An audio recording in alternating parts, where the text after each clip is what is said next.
हमने अपनी last video में अपने SQLite डेटाबेस में डेटा को रीड किया और रिसाइकलर भी हमें शो करवाया, लेकिन हमने जितना भी डेटा शो करवाया वो किसी भी पर्टिकुलर ऑर्डर में नहीं है। वो सिंपली हमारे पास रॉ डेटा जो डेटाबेस से हमने रीड किया था तो वो उसी रॉ ऑर्डर के अंदर हमारे पास रिसाइकलर भी हमें शो हो रहा है। अस्सलाम वालेकुम guys, my name is Saifullah, you are watching my channel U4 Universe and in this video we will learn how to filter and sort our SQLite database query.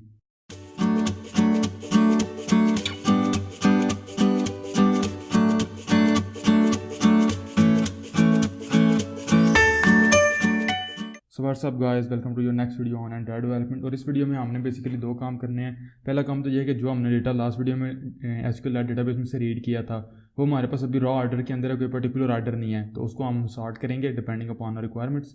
Second हमारे पास ये है कि हम उस डेटा को फिल्टर करेंगे डिपेंडिंग अपॉन रिक्वायरमेंट्स। तो start करने से पहले मैं आपको थोड़ा सा प्रोजेक्ट कवर भी देता हूँ, क्योंकि मैंने काफ़ी ज़्यादा प्रोजेक्ट में चेंजेस किए हैं। सबसे पहला तो काम ये है कि जो मेरा यहाँ पे मैं डेटा इंसर्ट कर रहा था वो वाला सारा कोड मैंने मूव कर दिया डेटा सोर्स क्लास के अंदर। यहाँ पे नीचे आपको एक मेथड नज़र आ रहा है सीड डेटा। ये सारे का सारा कोड वही है जो हमारे पास हमारी मेन एक्टिविटी में था, लेकिन अभी सिर्फ मैंने इसको मूव कर दिया अपनी डेटा सोर्स की क्लास के अंदर। एक चीज़ तो मेरे पास ये है। दूसरा ये, अगर मैं मेन एक्टिविटी के ऊपर जाऊँ तो यहाँ पे आपको ऑन ऑप्शन मेन्यू में नज़र आ रही है। मैंने ऐप बार के अंदर जो है वो ऊपर मेन्यू भी लगाया हुआ है। यहाँ पे मेरे पास डिफरेंट जो है वो ऑप्शन है। मैं एप्लीकेशन आपको रन करके भी दिखाता हूँ। तो वैसे यहाँ पे आप एप्लीकेशन मेरी देख सकते हैं, और यहाँ पे हमारे पास ऊपर ऐप बार के ऊपर दो बटन है। सॉरी, मेन्यू के अंदर एक तो मेरे पास बटन है शो ऑल का, इसके ऊपर जब हम क्लिक करेंगे तो हमें सारे का सारा डेटा जो है वो शो होगा। लेकिन अगर मैं मेन्यू के ऊपर जाऊँ तो यहाँ पे आपको चार ऑप्शन नज़र आ रहे हैं, बलूचिस्तान, पंजाब, KPK, सिंध। इनमें से मैं सपोज पंजाब के ऊपर क्लिक करूँगा तो मुझे सिर्फ वो वाले सिटीज़ शो होंगे जिनका सूबा है, जिनके प्रोविंस जो है वो पंजाब है। और इस तरीके से जो हमारा डेटा होगा वो हमारे पास फिल्टर होके आएगा। इसके अलावा मेरे पास यहाँ पे नीचे एक मैंने मेथड क्रिएट किया हुआ है गेट डेटाबेस लिस्ट। बेसिकली ये मेथड जो है वो डेटाबेस में से वैल्यूज़ लेगा और अडाप्टर जो है वो सेट करेगा हमारे रिसाइकलर व्यू के ऊपर। और अगर अगेन मैं यहाँ पे आप देखें तो मैं यहाँ पे इसको मैं इस मेथड को कॉल कर रहा हूँ गेट डेटाबेस लिस्ट। ये सिंपली क्या करेगा, गेट डेटाबेस में जितनी भी वैल्यूज़ होंगी वो रीड करेगा इस मेथड के थ्रू, और फिर वो सेट कर देगा हमारी लिस्ट के थ्रू अडाप्टर के ऊपर। अब मैं जाऊँगा डेटा सोर्स क्लास के अंदर। तो पहला स्टेप जो हमारा है वो हमारा ये है कि हमने डेटा को बेसिकली फ़िल्टर करना है depending upon any particular column. तो मैं जाऊँगा अपने गेट ऑल आइटम्स के मेथड के अंदर। तो यहाँ पे हम जहाँ पे क्यूरी मेथड कॉल कर रहे हैं, ये यूज़ कर रहे हैं। यहाँ पे अगर मैं इसकी डॉक्यूमेंटेशन के ऊपर जाऊँ तो यहाँ पे आप देख सकते हैं ये हमसे डिफरेंट टाइप्स के जो पैरामीटर्स ले रहा है। पहले नंबर पे तो हमारे पास टेबल है, फिर नंबर ऑफ़ कॉलम्स जो हमने रिटर्न करने हैं, फिर हमारे पास सिलेक्शन क्लॉज है कि अगर आप किसी पर्टिकुलर कॉलम को सिलेक्ट करना चाहते हैं, ये भी हम आगे देखेंगे। फिर हमारे पास ग्रुप बाय है, हैविंग है, ऑर्डर बाय है। ये हमारे पास प्लेन और जो SQL की क्यूरीज़ हैं वो सिंपल हमारी वो क्यूरीज़ हैं। सिंपल ये होता है इस मेथड को यूज़ करने का फ़ायदा ये होता है कि हम खुद SQL की क्यूरी जनरेट नहीं करते, बल्कि हम सिर्फ यहाँ पे डिफरेंट पैरामीटर्स पास करते हैं और ये मेथड खुद हमारे लिए जो है वो क्यूरी जनरेट कर देता है, और बहुत ज़्यादा कोड जो हम कोड करने से बच जाते हैं। तो मैंने चूँकि अभी इस डेटा को जो है वो सॉर्ट करना है, ऑर्डर बाय करना है, तो जो मेरे पास लास्ट वैल्यू यहाँ पे आप देख सकते हैं ये भी मेरे पास बेसिकली ऑर्डर बाय की वैल्यू है। तो यहाँ पे सिंपल मैंने कॉलम जो है वो पास करना है। तो मैं अपने city table dot city name को यहाँ पे यूज़ कर लूँगा। तो अब अगर मैं एप्लीकेशन को अगेन रन करूँ तो गैस हमारी एप्लीकेशन अगेन रन होना शुरू हो गई है। अब आप देख सकते हैं कि मेरा जितना भी डेटा है वो जो है वो मेरे पास अल्फ़ाबेटिकली सॉर्ट है। बेसिकली सॉर्टेड आउट मुझे डेटा रिटर्न हुआ है depending upon the name of column, name of city. क्योंकि जो मेरे पास कॉलम नेम है ये बेसिकली रेफर कर रहा है सिटी नेम को। तो यहाँ पे आप देख सकते हैं हमारे पास जो अल्फ़ाबेटिकली जितने भी हमारे सिटीज़ के नेम थे वो जो है वो ऑर्डर में हमें रिटर्न हुए हैं। ये दो बेसिकली इसलिए हैं, मैंने आपको पहले भी बताया था कि टोटल हमारे पास 13 मेरे पास जो है वो सिटीज़ हैं। तो मैं थोड़ी सी वैल्यू ज़्यादा इंसर्ट करना चाहता था, इसलिए मैंने जो है इसी को डुप्लीकेट किया हुआ है। तो हर एक सिटी की वैल्यू जो है वो 2 दफ़ा मुझे यहाँ पे शो हो रही है। तो ये था गाइस किस तरीके से हम जो है वो डेटा को सॉर्ट आउट कर सकते हैं डिपेंडिंग अपॉन आवर रिक्वायरमेंट्स। अब यहाँ पे कोई भी कॉलम दे सकते हैं। अगर आप असेंडिंग या डिसेंडिंग ऑर्डर में करना चाहते हैं तो आप सिंपल यहाँ पे जो क्यूरी के साथ अपेंड कर देंगे असेंडिंग या डिसेंडिंग। तो ये डिपेंड करता है आपकी रिक्वायरमेंट के ऊपर। अब इसके बाद सेकंड टास्क हमारा ये है कि हमने जो डेटाबेस में से वैल्यूज़ रीड करनी है वो बेसिकली हम फिल्टर करना चाहते हैं depending upon requirements. For example मैं चाहता हूँ कि अगर मैं सिंध के बटन के ऊपर क्लिक करूँ या पंजाब के ऊपर क्लिक करूँ तो मुझे सिर्फ और सिर्फ वो वाले सिटीज़ रिटर्न हो जिनका सूबा जो है वो पंजाब है, बाकी मुझे कोई भी सिटी जो है वो रिटर्न ना हो। या अगर KPK के ऊपर क्लिक करता हूँ तो सिर्फ KPK की जो सिटीज़ हैं मुझे शो हों। तो ये बेसिकली हमारे पास अगर हम लेगेसी जो हमारे पास स्टैंडर्ड SQL की क्यूरी होती है वो देखें तो ये हमारे पास वेयर क्लास का कोड बनता है। सिलेक्ट तारीख फ्रॉम, हमारे टेबल का नाम है cities table, where province is equal to Punjab या KPK कुछ भी आप देख सकते हैं। तो हमारे पास अगर मैं अगेन इस मेथड की जो हमारे पास डॉक्यूमेंटेशन है उसके ऊपर जाऊँ तो यहाँ पे आपको 3rd नंबर के ऊपर एक आर्गुमेंट नजर आ रहा है सिलेक्शन, और 4th नंबर के ऊपर नजर आ रहा है सिलेक्शन आर्स। तो सिलेक्शन में बेसिकली हम जो वेयर क्लास का SQL की क्यूरी के अंदर कोड होता है वो लिखते हैं, और सिलेक्शन आर्ग्स में बेसिकली हम वो वाली वैल्यू पास करते हैं एक अरे के अंदर, स्ट्रिंग के अरे के अंदर, जिस वैल्यू के अगेंस्ट हम अपनी वैल्यू को मैच करवाना चाहते हैं। तो मैं अभी आपको बताता हूँ, सॉरी, तो अभी हम इसको देखते हैं, लेकिन उससे पहले हमने यहाँ एक काम करना है। सबसे पहले तो यहाँ पे मैं स्ट्रिंग में कोई भी वैल्यू जो है वो रिसीव करूँगा, तो मैं इसको कह दूँगा सिलेक्शन। अब मैंने सिंपल यहाँ पे नीचे एक इफ़ क्लास लगाऊंगा मैं, इफ़ मैं चेक करूँगा अगर तो यहाँ पे मुझे नल रिसीव हुआ तो उस वक्त तो मैं जितना भी डेटा होगा सारे का सारा विदाउट एनी फिल्टर जो है वो रिसीव करूँगा। लेकिन अगर मेरे पास सिलेक्शन नल नहीं, इसका मतलब है मुझे कोई वैल्यू यहाँ पे रिसीव होगी तो वो वाली वैल्यू यूज़ करके मैं जो मेरी कर्सर की क्यूरी है इसको मैं चेंज करूँगा। तो मैं चेक करूँगा selection is equal to null. अगर तो सिलेक्शन मेरे पास नल होगी तो उस सूरत में ये जो मेरी क्यूरी है ये पूरी की पूरी यहाँ पे जो है वो यूज़ हो जाएगी। लेकिन अगर हमारे पास ये सिलेक्शन नल नहीं होती, एल्स क्लास हमारे पास आ जाएगी, इसका मतलब है कि हमारे पास सिलेक्शन में कोई ना कोई वैल्यू जो है वो हमें मिली है। तो उस सूरत में अगेन ये कोड सारा कॉपी करूँगा। उस वक्त हमने क्या करना है, उस वक्त हमने यहाँ पे जो सिलेक्शन और सिलेक्शन आर्ग यानी कि हमने वेयर क्लास का कोड लिखना है।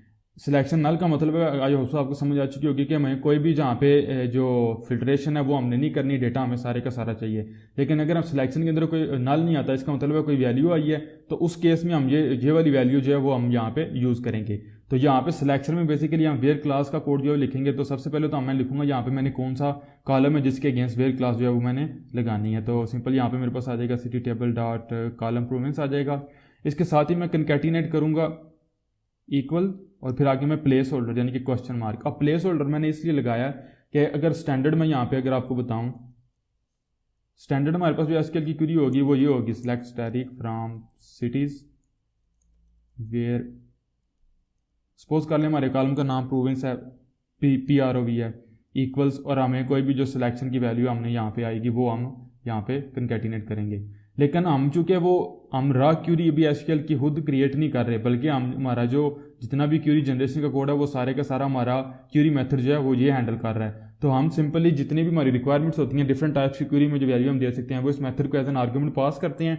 वो मेथड फिर इन्हीं वैल्यूज़ को यूज़ करते हुए हमारे लिए जो एसक्यूएल क्यूरी है वो जनरेट करेगा। तो यहाँ पे जहाँ पे मैंने क्वेश्चन मार्क पास किया है, इसके आगे आपको नजर आ रहा है सिलेक्शन आर्क्स। अब सिलेक्शन आर्क्स में बेसिकली अगेन अगर मैं अपने कर्सर का जो मेरा क्यूरी का मेथड है इसकी डॉक्यूमेंटेशन के ऊपर जाऊँ तो सिलेक्शन आर्क्स बेसिकली हमारे पास स्ट्रिंग की एरे है।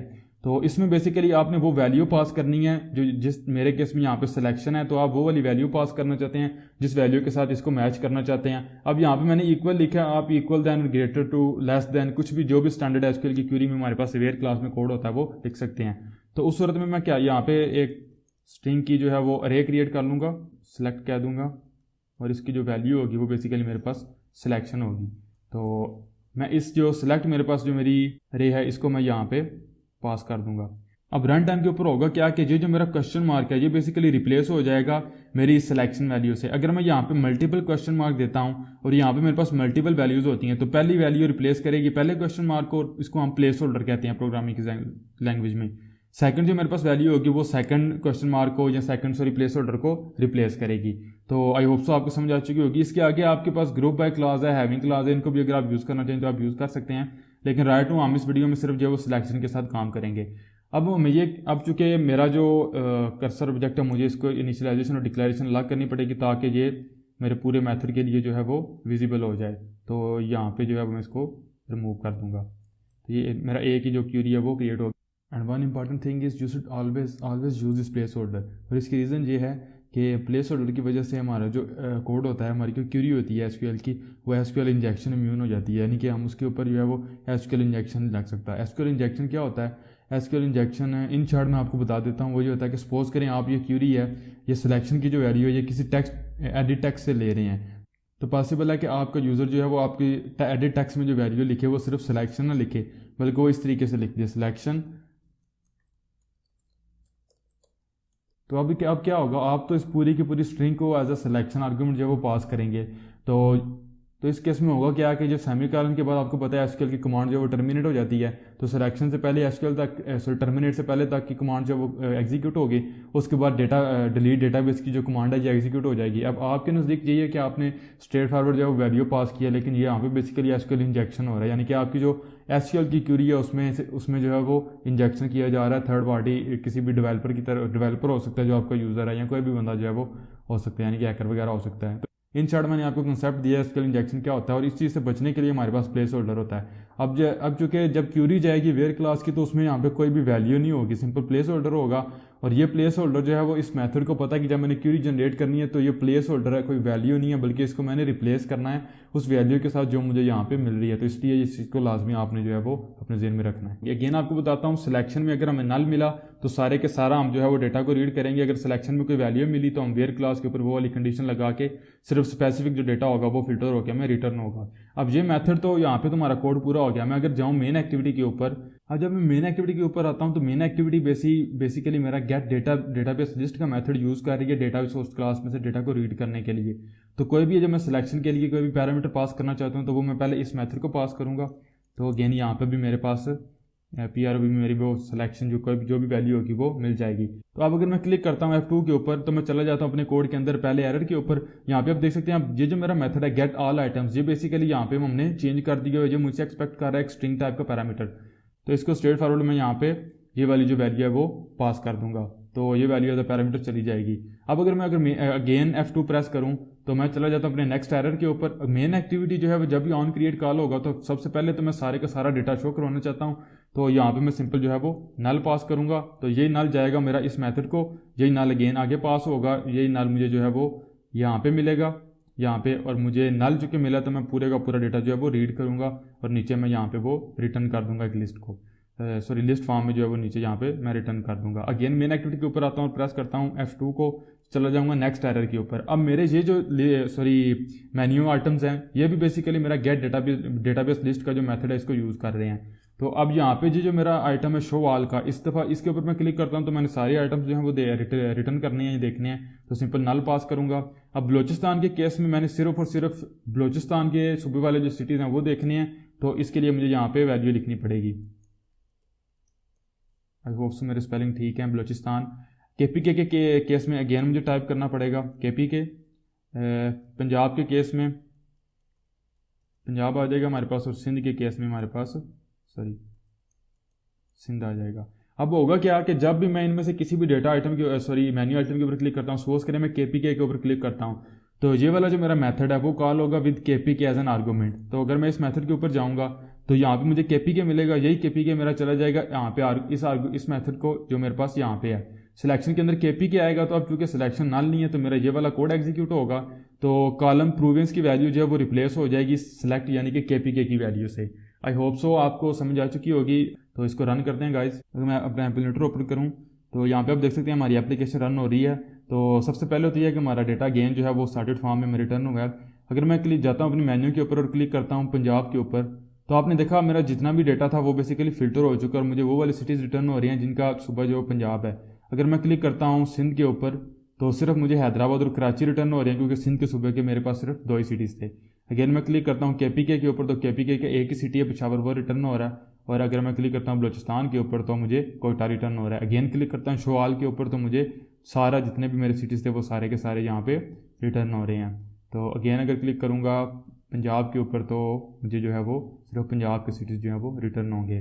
तो गाइस ये था कि किस तरीके से हम जो अपने SQL डेटाबेस में से डेटा को रीड करते हैं उसको हम फिल्टर कर सकते हैं डिपेंडिंग अपॉन रिक्वायरमेंट्स, और उसको हम सॉर्ट आउट कर सकते हैं। मैंने आपको बताया कि आप यहाँ पे मल्टीपल प्लेस होल्डर्स यूज़ कर सकते हैं। फॉर एग्जाम्पल मैं किसी और कॉलम के लिए भी इसकी वैल्यू जो है वो मैच करना चाहता हूँ, तो मैं यहाँ पे फिर अगेन मुझे लिखना पड़ेगा एंड, और फिर मैं अगेन कोई भी कॉलम जो है वो यहाँ पे कंकैटिनेट कर दूंगा। फॉर एग्जांपल सूबा ये वाला हो या साथ उसके जो नेम हो वो इससे स्टार्ट हो रहा हो, ये डिफरेंट आपको पता है हमारे पास SQL क्यूरीज हैं, वो सारे के सारे ऑपरेशन हैं वो यहाँ पे आप परफॉर्म कर सकते हैं। आई होप सो इस वीडियो में आपको ये भी समझ आ चुका होगा कि हमने जो रॉ क्यूरी है वो खुद जनरेट क्यों नहीं की, क्योंकि अगर हम रॉ क्यूरी जनरेट करेंगे तो हमारी तो क्यूरी सिंपली हमें देखने में तो सिर्फ इतनी लगेगी, लेकिन इसमें फिर जितने भी हमारे एस्केप सीक्वेंसेस होंगे, स्पेशल करैक्टर्स को हैंडल करना होगा, कुछ डबल कोटेशन, सिंगल कोटेशन और बाकी काफ़ी ज़्यादा बैक एंड का बॉयलर प्लेट कोड जो हमें खुद करना पड़ना था। तो इस मेथड की मदद से, क्यूरी मेथड की मदद से सिंपल हमने जो हमारे आर्गूमेंट्स से जो वैल्यूज थी इस मेथड को हम पास करते गए। सबसे पहले हमने इसको टेबल का नाम पास किया, फिर हमने वो वाले कॉलम पास किए जो हमने बेसिकली रिटर्न करने थे। अब यहाँ पे हम सिंपल स्टैटिक लिखते हैं, तो यहाँ पे हमने वो सारे के सारे कॉलम जो हैं उनके नेम्स यहाँ पे लिख दिए जो हमने अपनी सिटी टेबल में क्रिएट की थी लास्ट वीडियो में। उसके बाद मैंने फिर इसको वेयर क्लास के अंदर लिखा कि वेयर क्लास में मैंने ये देखना चाहता हूँ कि जहाँ पे मेरा प्रूविंस कॉलम है उसकी वैल्यू प्लेस होल्डर के अगेंस्ट मैंने ये वैल्यू दे दी सिलेक्ट, यानी कि जहाँ पे जो वैल्यू मिली उसकी इक्वल होनी चाहिए। और एट द एंड मैंने बता दिया कि मेरा जो सॉर्ट ऑर्डर है वो ये इस कॉलम की बेस के ऊपर सॉर्ट इसको करना चाहिए, डेटा इसको मुझे सॉर्ट करके रिटर्न करे।